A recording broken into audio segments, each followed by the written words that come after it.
Hello, hello, hello!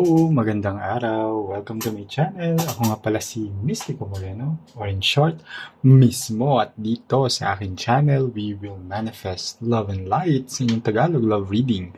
Ngayon na mismo. Okay, so hello sa lahat ng Aquarius. Dahil para sa inyo ang love message today. Okay, so gusto kong magpasalamat sa lahat ng Aquarius na patuloy na sumusuporta sa Mystico Moreno channel. Thank you so much po. Sobrang appreciated. Sana patuloy niyo pong suportahan ang aking channel by liking this video. It really helps the channel grow. Comment na rin sa baba lalo na kung nag-resonate ang reading. And sa mga bagong Aquarius na nakasubaybay ngayon, sana suportahan niyo rin po ang aking channel by subscribing para mag-grow pa ang aking channel at makagawa pa ako ng maraming love readings para sa inyo. Please don't forget to like, share, and comment below. So, ang gagawin natin today ay ang 8 card spread kung saan bunot ako ng 8 cards from this deck and 8 cards from the other deck. Tapos, interpret natin siya kada pool. Okay. Right. And as I always remind everyone in my reading, okay, tarot and oracle readings na collective, in general, love readings may or may not resonate with everyone. So, take whatever resonates, leave the rest behind. Kung hindi talaga nag-resonate, huwag pilitin. Abangan nyo na lang yung mga susunod ko pang love reading. Baka isa doon ay mag-resonate sa inyo or panoorin nyo yung mga past videos na na-post ko na baka isa rin doon ay mag-resonate sa inyo dahil ang tarot and oracle readings naman talaga ay timeless. Okay? So, better yet, book kayo ng personal private reading. Nasa description box naman yung email address ko. Message lang kayo, mas okay yan kasi mas naka-align yun sa energy ninyo. Okay? So, simulan na natin.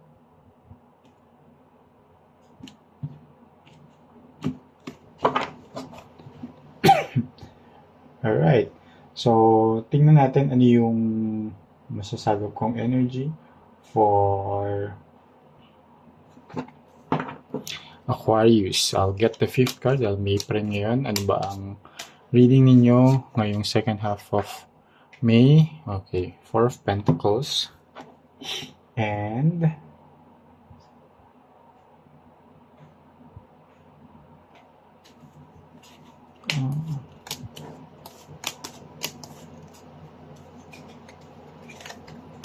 Seven of Swords. Okay. Someone is being possessive. Medyo yung person ninyo is possessive towards you. And nakikita ko dito na very manipulative itong person na to. Kasi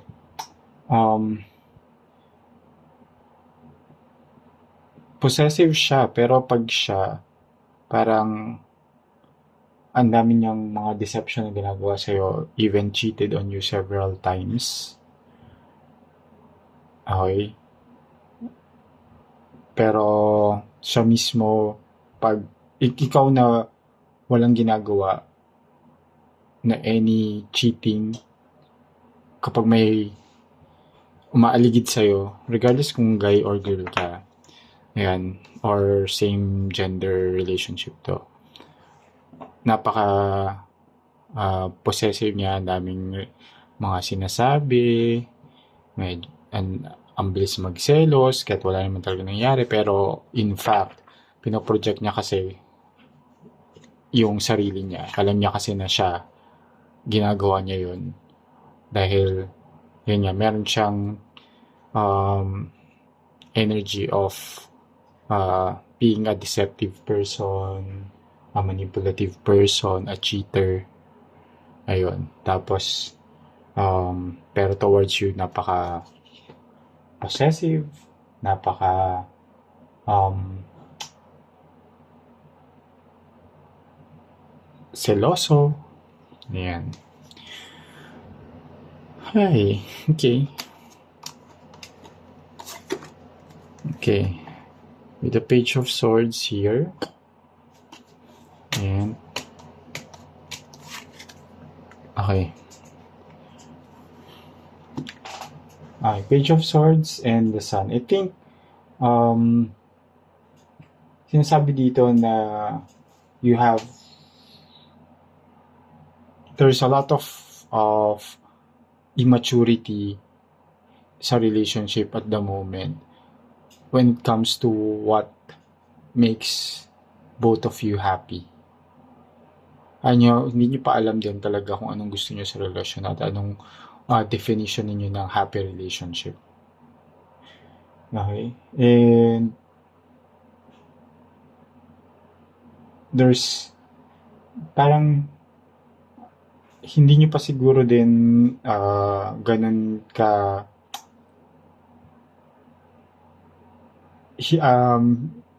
hindi nyo rin hinahanap yon at the moment sa relasyon. Walang very immature pa nga yung idea ninyo or very parang mababaw, surface level, yung idea niyo ng happiness, success, abundance sa relationship. Okay? Lalo na, ayun, ang dami ng mga toxic behavior agad na lumalabas. As shown by the first two cards. Okay, tingnan natin pa. Okay. The Magician.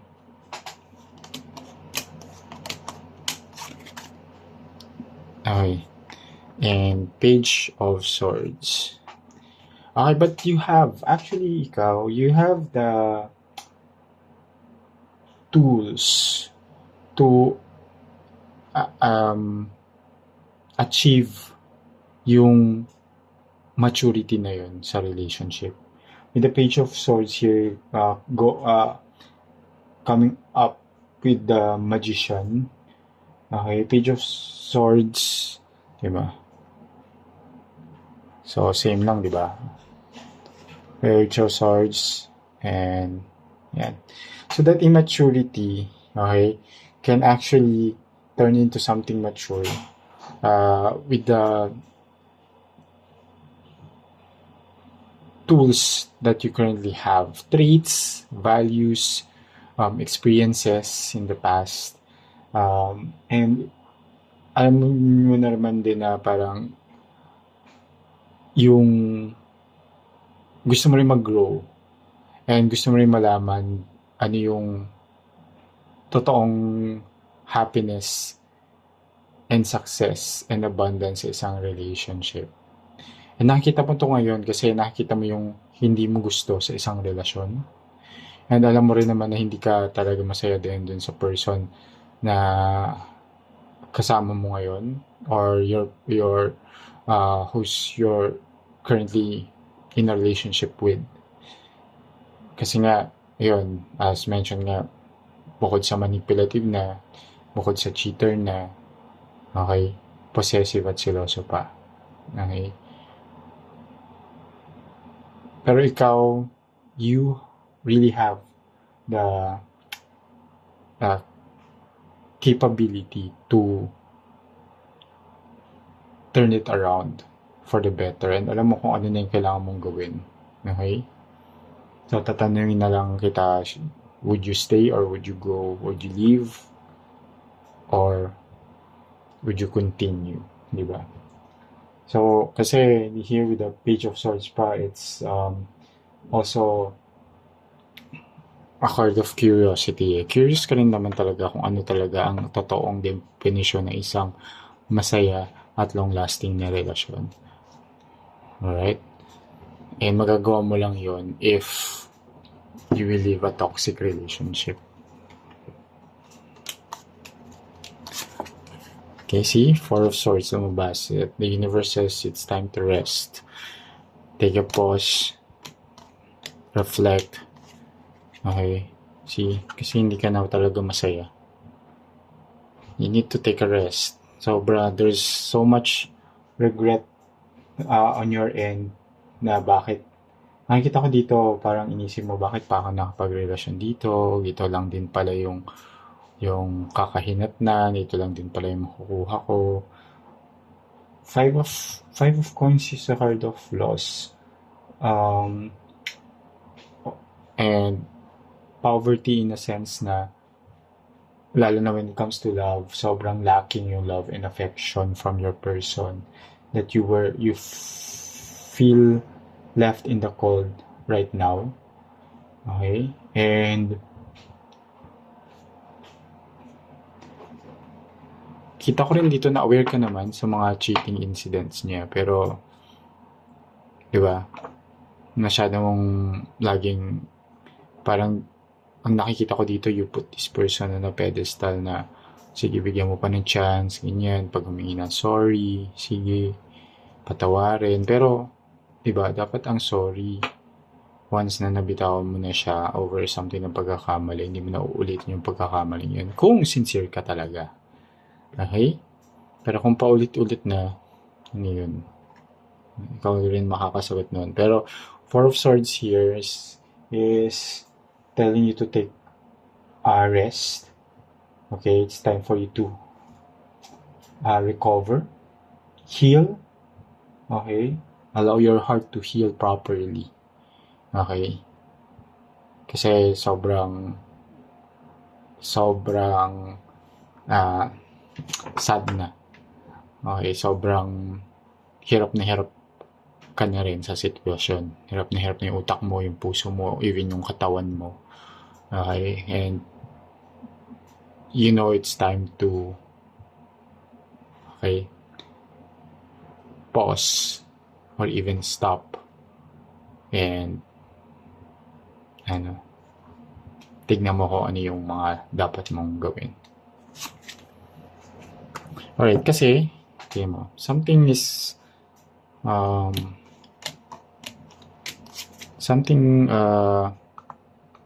tignan mo, Five of Cups na naman.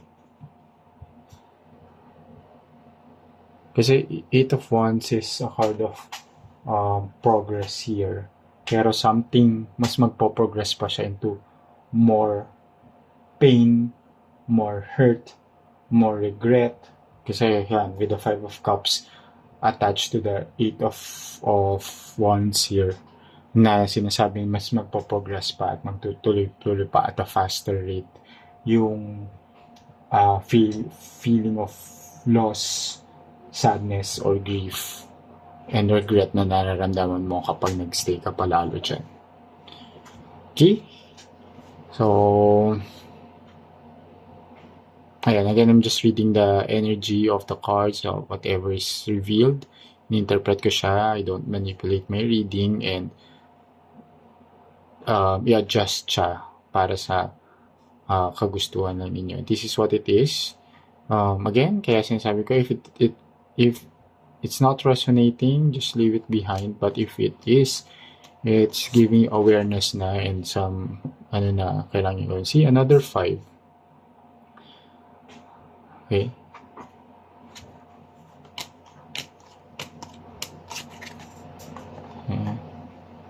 Another 5. Lumabas na si 5 of Cups, 5 of Coins, ngayon 5 of Swords. Diba? Alam nyo ba na ang 5 sa tarot talaga is negative energy card. Okay. Ngayon ang sinasabi naman din with the 5 of Swords here, there's a lot of conflict talaga between you and your person. Medyo egoistic yung person ninyo. Ang dami niyang red flags na hindi ko alam bakit nag-stay pa kayo dyan. Kitang-kita nyo na sinasaktan kayo. Nakikita nyo na you feel left in the cold, loss, diba? Grief, regret, diba? Red flags, conflicts, andyan na lahat ng negative energies about your person, of deceptive manipulative, and cheater. Diba? And here with the Page of Cups showing up here, talagang sinasabi lang din dito talaga na very immature yung person niya. And for some of you, not all, for some of you, this is actually a same gender relationship. Diba? Also with the Page of Cups showing up here,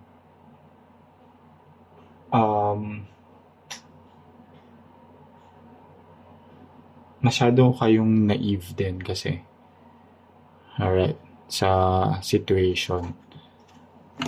Okay.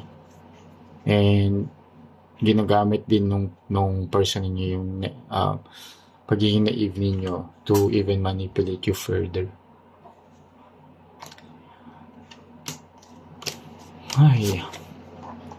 Ay, Seven of Cups, wishful thinking. Seven of Cups is also card of indecision. Pero indecision on thought, on letting go. Ano ba? Hello, hindi ka pa rin makapag-decide. Parang sinasabi dito, undecided ka pa rin kung aalis ka na sa relasyon. With the Six of Swords here coming up, parang sinasabi ng universe sa'yo na go, leave. Six of Swords is a card of moving on, a card of healing. You need to move on, heal your heart, heal your mind, heal your body, heal everything in you. Okay, leave toxic situations. Pero dito lumalabas pa na parang undecided ka pang gawin yun with the Seven of Cups here. Diba? May indecision pang nagaganap. Bakit? Ikaw lang din naman makakasagot niyan. Okay? So, again, nakikita mo na yung kakahinatan or kinahinatnan ng pag-stay mo sa ganyang toxic relationship. So, if you want that to continue, then, by all means, we all have free will here to do what is good or not for us. See, lumabas na naman si the Sun. Your happiness is at stake here. See, there's Four of Swords here. Your happiness is at stake. And, tingnan mo. Four of Swords. And I mean, nag-double confirm dito na cards. The Sun. So, parang sinasabi din dito talaga, for you to really get this happiness that you've been looking for matagal na, dahil sobrang sad na ng sitwasyon mo, when you want that happiness, you need to recover, stop, pause, rest from this. Okay? From all of this negativity. Once na magawa mo yun, you'll find the happiness that you've been looking for. Okay? So, sana nakatulong tong reading na to. Again, if nag-resonate siya, use this reading pa rin with discernment. Okay? And abangan nyo na lang yung mga susunod ko pang love reading dito lang sa akin channel. Ako nga pala si Mystico Moreno, or in short, Mismo. Kita-kits. Ingat!